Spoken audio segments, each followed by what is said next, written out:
Hello friends, இன்னைக்கு சிறகடி காசில் என்னெல்லாம் நடந்துச்சு ஷார்ட்டாக ரிவ்யூ பார்த்துடலாம். மீனாவுக்கு வந்து எலக்ட்ரிக் ஸ்கூட்டர் வாங்கி தரணும்னு முடிவு பண்ணானே அண்ணாமலை சார் 15,000 காசு தரேன்னு சொல்கிறாரு. உடனே விஜய் அதுக்கு சண்டை போடுறாங்க. நான் என் மருமகளுக்கு கொடுக்க தான் செய்வேன் அப்படின்னு சொல்லிடுறாரு. இப்போ ரவியும் நான் ஒரு 5,000 தரேன்னு சொன்னோடனே விஜயா இருந்துட்டு இதெல்லாம் உனக்கு தேவையாடா, பாத்தியா ஸ்ருதி உன்னை கேட்காம என்ன வேலை பண்ணுறான் அப்படின்னு சொல்லி ஸ்ருதியை ஏற்றி விடுறாங்க. ஸ்ருதி இருந்துட்டு நீ பேர் அதெல்லாம் டிசைட் பண்ணலாம், நானும் என் ஷேருக்கு 5,000 கொடுப்பேன், நானும் கொடுக்குறேன் வாங்கிக்கோங்கன்னு சொல்கிறாங்க. மீனா அதெல்லாம் வேணாம் அப்படின்னு சொல்லவும் விஜயாவுக்கு வந்து அப்படியே ஷாக் ஆகிடுது. உடனே முத்து இருந்துட்டு பாத்தியா மீனா உனக்கு தானா எல்லாம் தேடி வருது, எல்லாம் உன்னோட ராசி அப்படின்னு சொல்லிட்டு விஜயா காதில் போய் கத்துறாரு.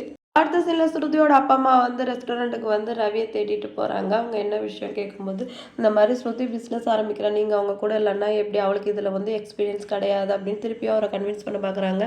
நான் அதை தானே ஆண்டி சொன்னேன், எனக்கு கொஞ்சம் டைம் வேணும்னு சொல்லிட்டு அவள் தான் கேட்கல அப்படின்னு சொல்லிட்டு இருக்கும்போதே வந்து நீத்து கூப்பிட்றாங்க. போய் ரவி என்னன்னு கேட்க நம்ம ஒரு காம்படிஷன் அப்ளை பண்ணியிருந்தோம்ல, அதை நம்ம கலந்துக்க போகிறோம், நம்ம ஹோட்டல் செலக்ட் ஆகிடுச்சு அப்படின்னு சொல்லிட்டு சந்தோஷமாக சிரிச்சு சிரிச்சு பேசுகிறாங்க. அதை பார்த்தாலும் எங்களுக்கு கடுப்பாகுது. அதுக்கப்புறம் இவங்களை வந்து ஸ்ருதியோட அப்பா அம்மா இன்ட்ரடியூஸ் பண்ணி வைக்கவும் ஹாய்ன்னு சொல்லிட்டு அவங்க கிட்ட பேசிட்டு சரி நீங்கள் பேசிட்டு வாங்க சொல்லிட்டு நீத்து கிளம்பிடுறாங்க. ஸ்ருதியோட அப்பா அம்மாவும் அங்கேருந்து கிளம்பிடுறாங்க. பார்த்தீங்களா நான் சொன்னல அப்படின்னு சொல்லிட்டு ஸ்ருதியோட அம்மா சொன்னோம். ஆமாம், அந்த பொண்ணு சிரிச்சு சிரிச்சு பேசி நம்ம மாப்பிள்ளையை கையில் வச்சுக்க பார்க்குறா, இதுக்கு என்ன பண்ணலாம் அப்படின்னு சொல்லிட்டு நம்ம யோசனை பண்ணி முடிவு பண்ணலாம் அப்படின்னு சொல்லிட்டு ஸ்ருதியோட அப்பா அம்மா வந்து அங்கேருந்து கிளம்பிடுறாங்க. இப்போ அடுத்து ரோஹிணியும் மனோஜும் வந்து ரூமில் பேசிகிட்டு இருக்காங்க. ரோஹிணி பயங்கரமாக சண்டை போடுறாங்க.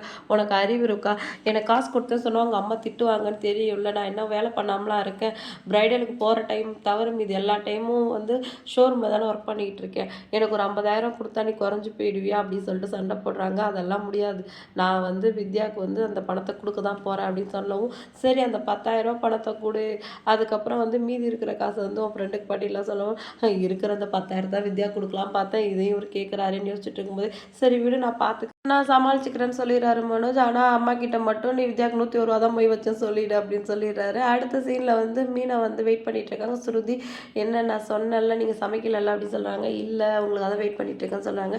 என்ன சாப்பாடு செஞ்சுட்டியா அப்படின்னு சொல்லிட்டு விஜயா கேட்கவும் இல்லை ஆண்டி நான் தான் வந்து சமைக்க வேணான்னு சொன்னேன், நான் சாப்பாடு அரேஞ்ச் பண்ணியிருக்கேன் அப்படின்னு சொல்லவும் ஒரு கேரியரில் சாப்பாடு வருது. எல்லாருக்கும் பரிமாறிட்டு சாப்பாடு எப்படி இருக்குன்னு கேட்கவும் எல்லாருமே சாப்பிட்டு அசந்து போயிடுறாங்க. ஏய் ரவி நீ சமைச்ச சாப்பாடு மாதிரியே இருக்கும், கைப்பக்குவம் அப்படியே இருக்குது அப்படின்னு சொல்லவும் விஜயா ஆமாண்டா நீ வீட்டில் சமைச்சா எப்படி இருக்குமோ அப்படியே இருக்குது அப்படின்னு சொல்கிறாங்க. அதை கேட்டு ஸ்ருதி பயங்கரமாக சர்ப்ரைஸ் ஆகிடுறாங்க.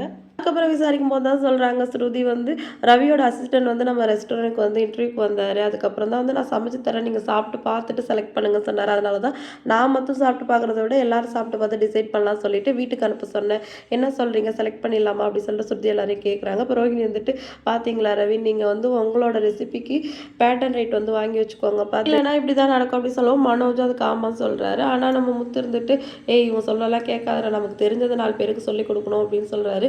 இவரோட பொதுநலம் வந்து எல்லா இடத்துலையும் வேலை செய்யும் சொல்ல முடியாது.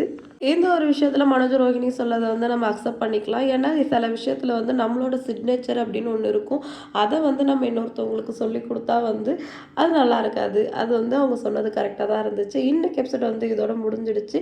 நாளைக்கு என்னெல்லாம் நடக்க போகுது அப்படின்னு சொல்லிட்டு வெயிட் பண்ணி பார்க்கலாம். வீடியோ பிடிச்சா லைக் பண்ணிக்கோங்க. அடுத்த ஒரு இன்ட்ரெஸ்டிங்கான வீடியோட நான் உங்களை மீட் பண்ணுறேன். டாட்டா பாய்.